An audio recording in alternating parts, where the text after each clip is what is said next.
Shalom saudara-saudaraku yang terkasih. Kita bersyukur bahwa Tuhan selalu ada bersama dengan kita, menyertai dan menolong kita. Marilah kita saat ini akan merenungkan firman Tuhan di dalam sapaan firman setiap hari bersama saya Pendeta Santobi dengan tema ketika kita tidak merasakan kehadiran Tuhan. Saya akan bacakan Hosea 6 ayat 3. Marilah kita mengenal dan berusaha sungguh-sungguh mengenal Tuhan. Ia pasti muncul seperti fajar. Ia akan datang kepada kita seperti hujan pada akhir musim yang mengairi bumi. Saudara-saudaraku yang terkasih, sebagai anak-anak Tuhan kita sangat berharap sekali adanya pertolongan dan kehadiran Tuhan di saat kita mengalami pergumulan. Kita sangat berharap kalau Tuhan mendengar seruan dan doa-doa kita. Tetapi ternyata tidak selalu harapan kita terpenuhi. Ada saat-saat di mana kita merasa Tuhan jauh dan kita merasakan sendirian menghadapi semua masalah kita. Tak ada yang membantu, bahkan Tuhan sendiri pun seperti diam dan tak menolong. Nah saudaraku, sebenarnya bukan kita saja menghadapi situasi seperti ini. Raja Daud pun sendiri menghadapi hal yang sama. Dalam Mazmur 22 ayat 2 dan 3, Daud pun berseru kepada Tuhan. Allahku, Allahku, mengapa engkau meninggalkan aku? Aku berseru, tetapi engkau tetap jauh dan tidak menolong aku. Allahku, aku berseru-seru pada waktu siang, tetapi engkau tidak menjawab, dan pada waktu malam, tetapi tidak juga aku tenang. Daud berseru dan berdoa di tengah pergumulan yang ia hadapi, dan ia pun berharap ada kehadiran dan pertolongan Tuhan. Tetapi tampaknya Allah pun diam, tak menjawab apa yang dia doakan. Nah saudara, dalam situasi seperti ini, apakah yang harus kita lakukan? Apakah kemudian kita marah dan meninggalkan Tuhan?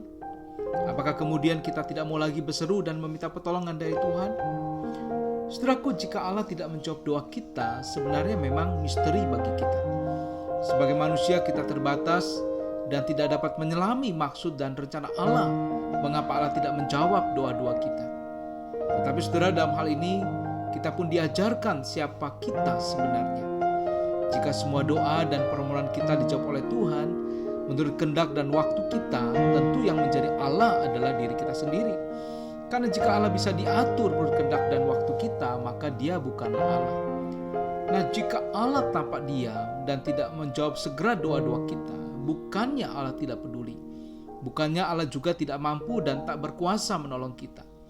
Tetapi ada saat-saat di mana Tuhan izinkan kita untuk menyadari keterbatasan dan kelemahan kita, untuk menyerahkan penuh hidup kita kepadanya dan percaya kepada rencana dan rancangan yang terbaik bagi kita.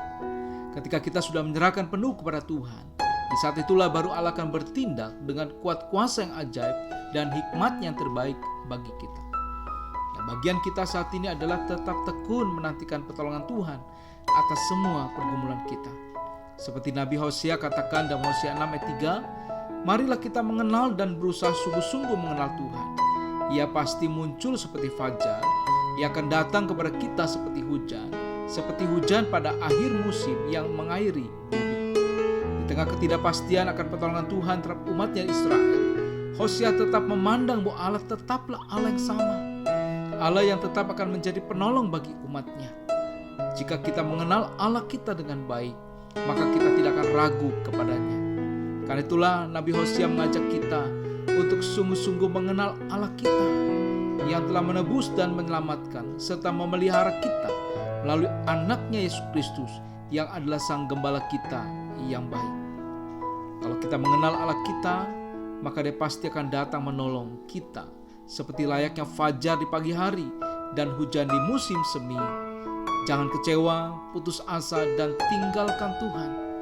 Jika Allah masih berdiam terhadap diri kita, justru kita lebih mendekat kepadanya untuk memahami maksud dan kehendak Tuhan bagi kita sampai dia akan menjawab melebihi dari apa yang kita inginkan dan doakan. Tuhan kita adalah Allah yang luar biasa dan pasti tahu yang terbaik bagi kita.